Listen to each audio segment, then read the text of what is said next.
Namo Adita Phat. Good morning. Thank you for joining me for our daily practice check-in. Listen, listen, listen.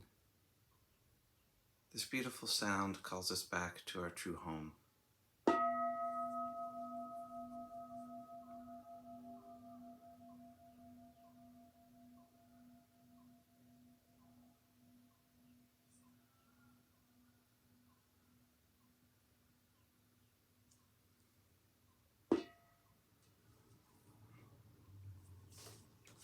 The fifth mindfulness training. Aware of the suffering caused by unmindful consumption, I vow to cultivate good health, both physical and mental, for myself, my family, and my society, by practicing mindful eating, drinking, and consuming. I will ingest only items that preserve peace, well-being, and joy in my body, in my consciousness, and in the collective body and consciousness of my family and society. I am determined not to use alcohol or any other items that contain toxins, such as certain TV programs, magazines, books, films, and conversations. I am aware that to damage my body or my consciousness with these poisons is to betray my ancestors, my parents, my society, and future generations. I will work to transform violence, fear, anger, and confusion in myself and in society by practicing a diet for myself and for society. I understand that a proper diet is crucial for self-transformation and the transformation of society.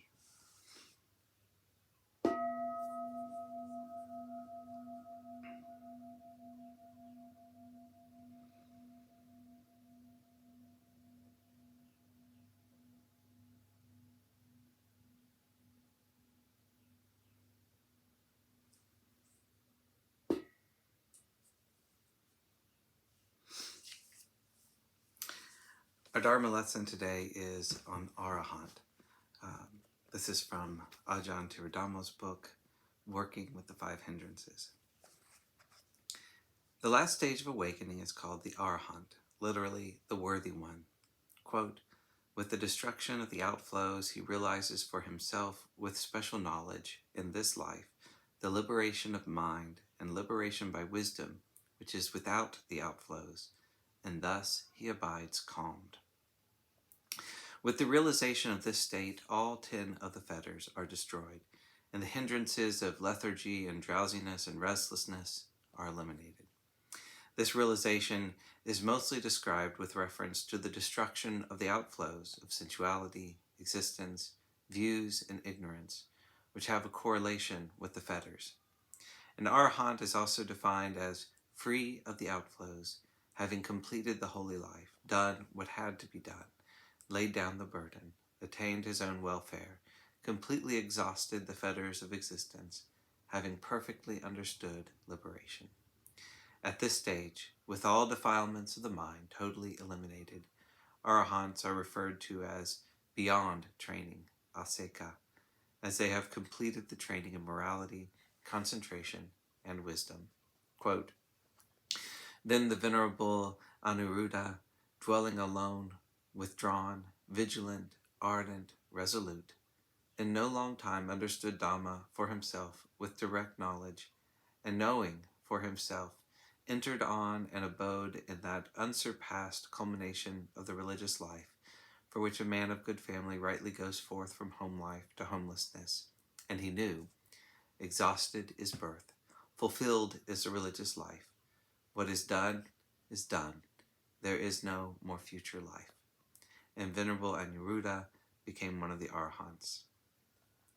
The arahant is incapable of killing, stealing, sexual intercourse, lying, storing things for enjoyment, disavowing the Buddha, the Dhamma, the Sangha, and the training, and following a wrong course through desire, aversion, delusion, or fear.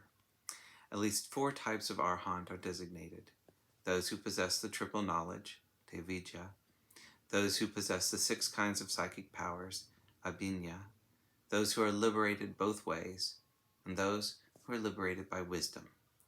The one liberated both ways is said to be able to attain with the body and abide in those liberations which are peaceful, beyond forms, immaterial, and his outflows are exhausted through seeing with wisdom. Liberated by wisdom means that they are not able to attain the immaterial liberations, but the outflows are exhausted. This would include the so-called dry vision or dry insight, Sukha Vipassaka Arahants, whom the commentarial training interprets as not having attained the absorptions. It seems the majority of Arahants were of the liberated by wisdom type, as one discourse mentions that of 500 Arahants present, there were 60 each of the first three types, and thus 320 liberated by wisdom. Generally speaking, if we develop the meditation exercises which are prescribed for the various hindrances and integrate the supportive practices into our lives, we may notice that we are less hindered by the hindrances in both our spiritual practice and our ordinary life.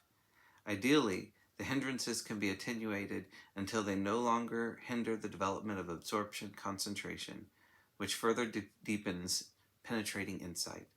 As insight into the impermanence, unsatisfactoriness, dukkha, and impersonality of all conditioned phenomena deepens, then one begins to experience increased disenchantment, nibbida,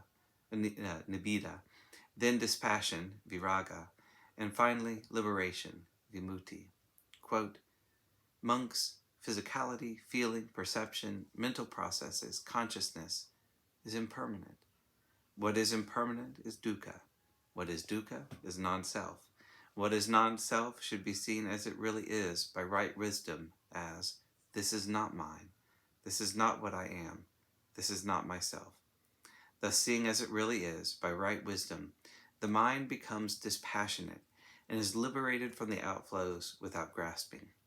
If a monk's mind has become dispassionate towards the physicality element, feeling, perception, mental processes, consciousness element, it is liberated from the outflows without grasping. Being liberated, it is steadfast. Being steadfast, it is content. Being content, it is not agitated. Not being agitated, he personally realizes nibbana. He clearly knows, exhausted is birth. The religious life is complete. What had to be done is done. There is no more of this present state. So transient is everything, bhikkhus. So unstable is everything, bhikkhus. So uncomforting is everything, bhikkhus. So much so that it is suitable for you to be disenchanted with all conditioned things, to be dispassionate towards them, to be liberated from them.